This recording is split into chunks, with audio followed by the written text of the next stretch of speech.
Welcome back to TTS Daily, everyone. I'm Yi. First story of the day. Yes, I know we are predominantly Asia-focused stories, but this one, people seem to really vibe with stories about Donald Trump. So Donald Trump was at the Super Bowl on February 9, okay? And surprise, surprise, he gloated afterwards that Taylor Swift booed at the Super Bowl, okay? For context, Super Bowl is a once-a-year event. It's the game of American football where the only time they use the foot is to kick the ball. That's not even shaped like a ball, but shaped like a weird two pointy-ended peanut over the field goal, okay? While most of the time they're just running around the field in their battle armors. Anyway, Donald Trump, 78 years old, was at the Super Bowl on February 9 at the Caesars Superdome. Taylor Swift was there to support boyfriend, Travis Kelce, and she was booed by Eagles fans when shown on screen. Trump then posted on Truth Social, mocking Swift, saying, "Mega is very unforgiving." So apparently he even shared a post about his dislike for Taylor Swift because Taylor Swift supported his candidate opponent, Kamala Harris. So anyway, this is not a political story. You're just saying that Donald Trump, President of the United States, seems to enjoy taking digs at celebrities just because they got booed off. And he even compared the fans' reactions to him and Swift, saying that fans were cheering when he was shown on screen and fans were booing at Swift when, Swift was shown on screen. So what do the Swifties in Asia have to say about this?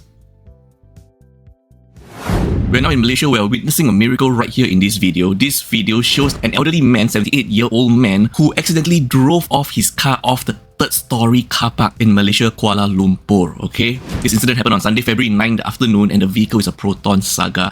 Watch this clip right here where the man accidentally stepped on the accelerator while parking and his car plunged off the third floor straight to the first floor. 3 stories. And miraculously, the man suffered minor injuries. You can see from the video here, he's seen sitting beside his car that has totally plummeted, probably in shock that he survived. I mean, wow, what do they use to make Proton Saga? That body is solid. We're now in Singapore right now where this viral video that shows a car crashing into a group of people at a taxi stand outside Next Shopping Mall on February 10, 2025 in the morning. We have to censor the point of impact because social media site is a hit or miss. I mean, no pun intended, but wow, okay, that was really no pun intended, okay? It's a hit or miss, but when you show videos that shows impact, strikes, all this, sometimes you just get shadow banned and the algorithm doesn't like it. So that's why most of our videos, we need to censor it, editor please. And that also goes for our previous video of the car plunging from the 3-story car park in KL. We also have to censor that. So thank you for your understanding, squad. Anyway, to follow up, to carry on the story, the victims were a 48-year-old woman and a 42-year-old woman and her 6-year-old son. All 3 were taken to the hospital but were conscious. Really, really scary. You see the video without seeing the point of impact. No one would be able to tell that the car behind the taxi would actually collide into the taxi stand. The others involved in the accident includes a 59-year-old taxi driver who suffered minor injuries but declined hospital treatment, and the 34-year-old woman the car driver who collided into the taxi stand, who is currently assisting with the police investigation. The Singapore Civil Defence Force (SCDF) transported 2 to Sengkang General Hospital and 1 to Tan Tock Seng Hospital. Police were alerted at about 7:50 AM and investigations are ongoing. Thank you and stay safe, everyone out there. Even at taxi stands, be alert, be aware of your surroundings. Our next story is also in Singapore, where this is an update of a story that we have covered before, involving, if you recall, a housewife that got annoyed by the noise of her neighbour doing jump ropes at night and decided to attack her with a mop, and the mop actually broke into 3 pieces upon striking the neighbour. And then she was subsequently put on bail and the husband was a bailer, and then she had an argument with her husband, and then she threatened her husband by telling her son that she might unalive her husband, and even told her son that the husband should lock his doors while sleeping at night. Are you familiar with this story? Well, the sentencing is finally out. I do not want to go into details about the story. You can check our previous story.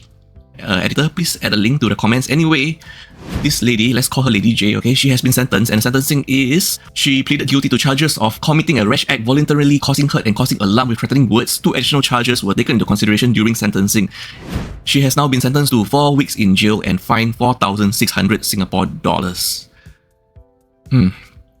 She was initially accessed for a mandatory treatment order at MTO but was deemed unsuitable. She was diagnosed with mixed anxiety depressive disorder, but this was not considered significant in her criminal behavior, okay?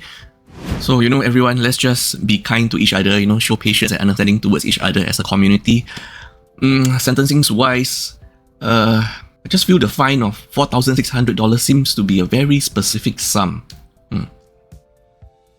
Why not just a whole number like 4,000 or 5,000? But anyways, that's besides the point. The main important thing is to stay kind and care for your community. And And our last story of the day in Singapore, this is a story that I found very interesting because it's about love and courtship dating in Singapore. A 43-year-old Singaporean man surnamed Wang has spent 12,000 Singapore dollars over 3 years with a matchmaking agency to find a Vietnamese bride but has not married. Wow, okay, juicy. Wang's first match is known as Ahua. Wang met Ahua in 2021. Wang paid 2,000 Singapore dollars betrothal fee, but discovered she was engaged to someone else in Vietnam. Oh my god. Did the matchmaking agency didn't confirm her, marital status before introducing to Wang? What? She suggested he paid immediately and marry her the following month to break off her prior engagement. Is that even such a thing? Their relationship did not proceed due to disagreements. This is basically like, buying a second-hand car. Second-hand car ownership. The car currently has a owner, and if you want to purchase this car, pay now and get the car. What? Okay. Anyway, Wang's second match, Alien, introduced to Alien at the end of 2024. Sorry for the laugh. I mean the name Alien. It's okay, hilarious. Wang was asked to pay Singapore $10,000 for her to come to Singapore. What? Okay. That's a lot, Singapore $10,000 to come to Singapore. However, she's currently banned from entering Singapore for undisclosed reasons, complicating their marriage plans. You know what, Wang? You know what, Wang? Yeah, you know what, Wang? It seems like the matchmaking agency that you hired are not doing their due diligence. First match is not single, is married. Didn't check marital status properly. Second match has immigration issues where she can't even come to Singapore. So, oh my god, okay. The agency's founder, Mr. Mark, claims he introduced Wang, oh my god, I can't pronounce his surname.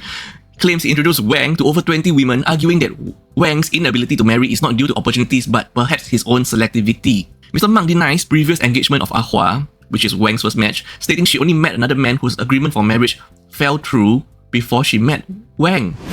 What am I reading? Mr. Mark denies previous engagements of Ahua, which is Wang's first match, stating she only met another man whose agreement for marriage fell through before she met Wang. So he is now saying that Ahua agreement to marry the previous man actually didn't went through. But then Wang says Ahua is married. This is like he say, she say right now, okay? Anyway, the agency spent nearly 7,000 to 8,000 Singapore dollars introducing these women, suggesting they did not profit much from Wang. Oh, man, this is tough, man. Wang acknowledges meeting many women but points out issues with each match, like prior commitments or entry bans, suggesting caution due to the gravity of marriage. He's wary of the women's motives and the legal implications of marriage, especially with the appeal process for foreign brides, which might fail, leading to separation.